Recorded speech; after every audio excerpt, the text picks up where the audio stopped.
देखो डायग्राम, एक बार सबके डायग्राम देखते हैं। हाँ, तो कुछ रफली डायग्राम है। ये है मेल कॉन्डोम, ये मेल कॉन्डोम है, ऐसा फीमेल कॉन्डोम है, ये है डायफ्राम ऐसा, ये ऐसी है सर्वाइकल कैप ऐसी, ये है वोल्ट कैप ऐसी। इन्हें क्या करेंगे हम, इन्हें यहाँ इन तीनों को, इसमें से किसी को भी यहाँ हम इंस्टॉल कर देंगे, यहाँ हम डाल देंगे। समझ में आ रही है? और ये क्या करेगी, स्पर्म को ओवम से मिलने से रोक देगी।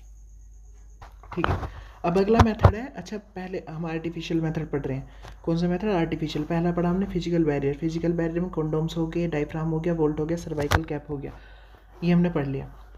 और अब ये जो एक पॉइंट एनसीईआरटी में लिखा है वो मैं बता देता हूँ कि जो डायफ्राम, वोल्ट्स और सर्वाइकल कैप है, इन्हें और अच्छा और इफेक्टिव बनाने के लिए क्या करते हैं, कुछ क्रीम्स आती हैं, स्पर्मिसाइडल क्रीम, स्पर्म को मारने वाली क्रीम। उन क्रीम बोल लो या फोम बोल लो या जेलीज बोल लो, स्पर्म को मारने वाली कुछ क्रीम या जेली या फोम आती है। तो हम क्या करते हैं कि मान लो ये डायफ्राम है, तो उस डायफ्राम पे वो जेली लगा दी स्पर्मिसाइडल, स्पर्म को मारने वाली, और उसे फिर कहाँ डाल दिया, उसे डाल दिया हमने सर्विक्स में। इससे क्या होगा कि मान लो अगर कोई स्पर्म जाने वाला भी होगा तो स्पर्मिसाइडल क्रीम से क्या कर देगी, मार देगी। तो डायफ्राम, वोल्ट और सर्वाइकल कैप्स के साथ हम क्या यूज कर सकते हैं, स्पर्मिसाइडल, स्पर्म को मारने वाली क्रीम, फोम या जेली भी यूज कर सकते हैं। एनसीईआरटी में लाइन लिखी हुई है, बता दी। अब हम अगले पढ़ रहे हैं आईयूडीज। ये भी आर्टिफिशियल मेथड है। आईयूडीज क्या हुआ, ध्यान से पढ़ेंगे, एग्जाम के लिए इंपॉर्टेंट है। तो आईयूडीज क्या है, इंट्रा यूट्राइन डिवाइस, अंतः गर्भाशय युक्तियाँ। ये ऐसी डिवाइस है, ऐसी तकनीक है, ऐसी चीज़ें हैं जिसे हम सीधा वजाइना के थ्रू इंसर्ट कर देंगे, डाल देंगे यूट्रस में। ये ऐसी तरीके हुए जिन्हें हम वजाइना के थ्रू कहाँ डाल देंगे, यूट्रस में डाल देंगे। अच्छा, इन्हें डालने के लिए एक्सपर्ट नर्स या डॉक्टर चाहिए। तो एक्सपर्ट नर्स या डॉक्टर क्या करेंगे, वजाइना के थ्रू यूट्रस में इन डिवाइस को इंस्टॉल कर देंगे, डाल देंगे। जैसा कि मैं आपको एक एग्जांपल से समझाता हूँ। यहाँ देखो, ये मान लो यूट्रस है, ये वजाइना के थ्रू एक ही डिवाइस है, इंट्रा यूट्राइन डिवाइस, ये डाल दी। इसका नाम है कॉपर टी। ये इंट्रा यूट्राइन डिवाइस है, वजाइना के थ्रू से इंसर्ट कर देंगे। इसे डालने से क्या होगा, इन्हें पहले सोचो ये करेंगी क्या।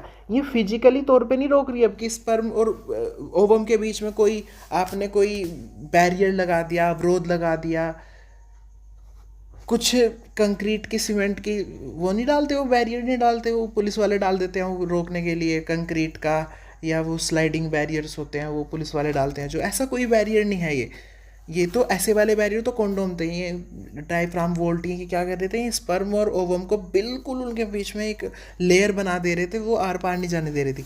पर आईयूडीज क्या करेंगी, आईयूडीज ऐसा कोई बैरियर नहीं बनाएंगी। ये बेसिकली देखो ये करेंगी क्या, वो इंपॉर्टेंट है। ये जैसे ही यूट्रस में, सबसे पहले ना यूट्रस में इंस्टॉल करा जाएगा, यूट्रस में डाला जाएगा।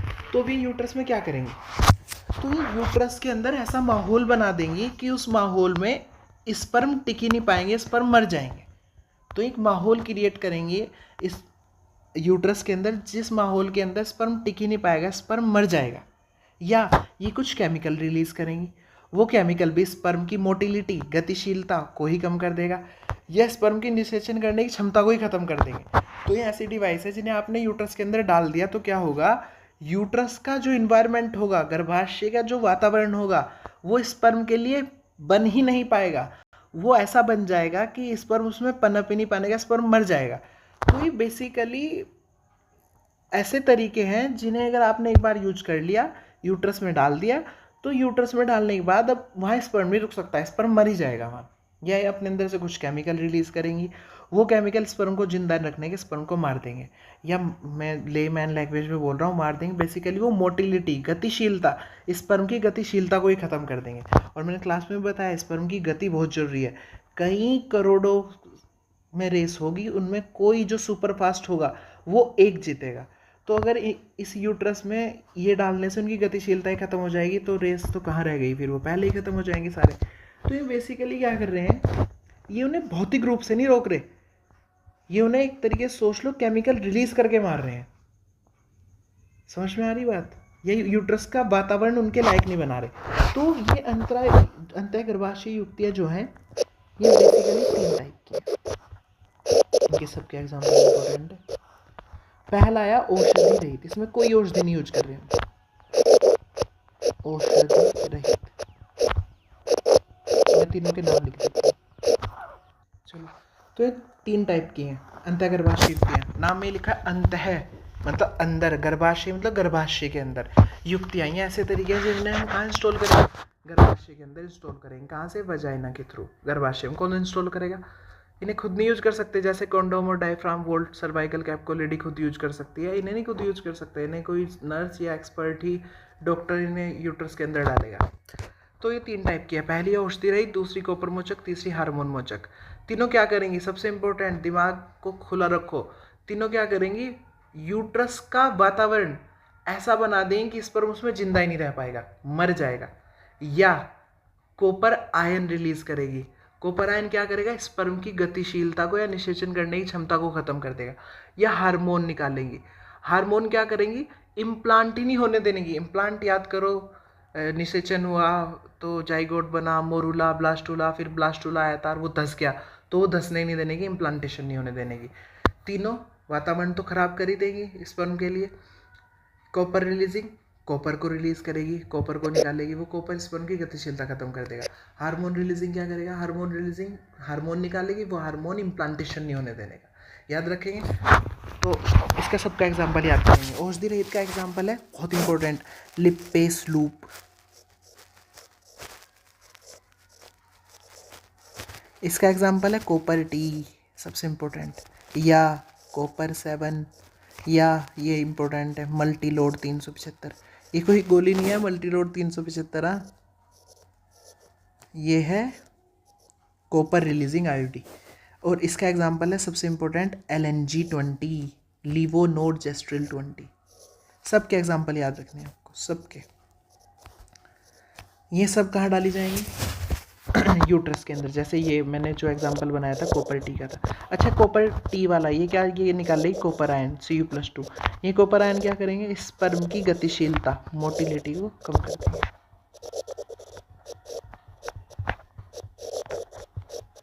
अब आगे बढ़ते हैं, ठीक है। अगला कंट्रासेप्टिव मेथड पढ़ रहे हैं, पिल्स। पिल्स मतलब, अच्छा, पिल्स मुंह से खाई जाती है, मुंह से खाई जाएगी, इसलिए अंग्रेजी में बोलेंगे ओरल, मुखी है, तो ओरल मुख से ली जाएगी। कंट्रासेप्टिव मतलब प्रेगनेंसी को रोकेगी, और पिल्स तो हैं गोलियाँ, तो हैं गोलियाँ, ओरल कंट्रासेप्टिव पिल। अब जरा इसकी स्टोरी ध्यान सुनेंगे। तो ओरल कंट्रासेप्टिव पिल्स जो हैं, ये बनी हुई किसकी, पहले वो देखते हैं ध्यान से। मान लो कोई पिल है, ये देखो पिल, इस पिल के अंदर क्या होगा, मैं निकाल, इस पिल के अंदर होंगे या तो एस्ट्रोजन,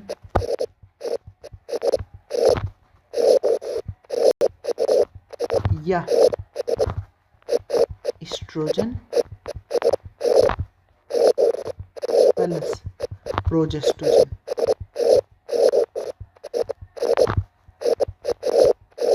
ये केमिकल्स होंगे, ये हार्मोनियम बेसिकली, पर लैब में बनाए गए हार्मोन। एस्ट्रोजन या एस्ट्रोजन प्रोजेस्ट्रोजन, इनके कॉम्बिनेशन डाल दो इसमें पिल में। अगर मुझे कोई भी ओरल कंट्रासेप्टिव पिल बनानी है, ऐसी पिल जो प्रेगनेंसी को रोकेगी, तो उसमें क्या भरेंगे हम, उसमें भरेंगे या तो एस्ट्रोजन भरो, या एस्ट्रोजन और प्रोजेस्ट्रोजन को मिला के भर दो, ये इसके अंदर होगा। अच्छा, ये स्टेरॉइड है, स्टेरॉइड सुना ही होगा, ये स्टेरॉइड है, ये है पिल। इसे कैसे लेंगे, अब वो सुनेंगे ध्यान से। जैसे ही लड़की की मेंस्ट्रुअल साइकिल शुरू हुई, शुरू के 5 दिन के अंदर से ले लेना। और मान लो आज मेंस्ट्रुअल साइकिल उसे शुरू हुई, उसे पिल यूज करना है, तो कैसे यूज करेगी, तो विद इन 5 डेज, 5 दिन के अंदर वो लेना शुरू करेगी पिल। मान लो उसने पहले दिन ली, फर्स्ट डे मेंस्ट्रुअल साइकिल के, इस दिन से लेना शुरू करी, तो उसे 21 दिन तक लेनी है। कब तक लेनी है उसे, 21 दिनों तक। ये थोड़ा समझने में कॉम्प्लिकेटेड हो सकता है, पर ध्यान से समझेंगे।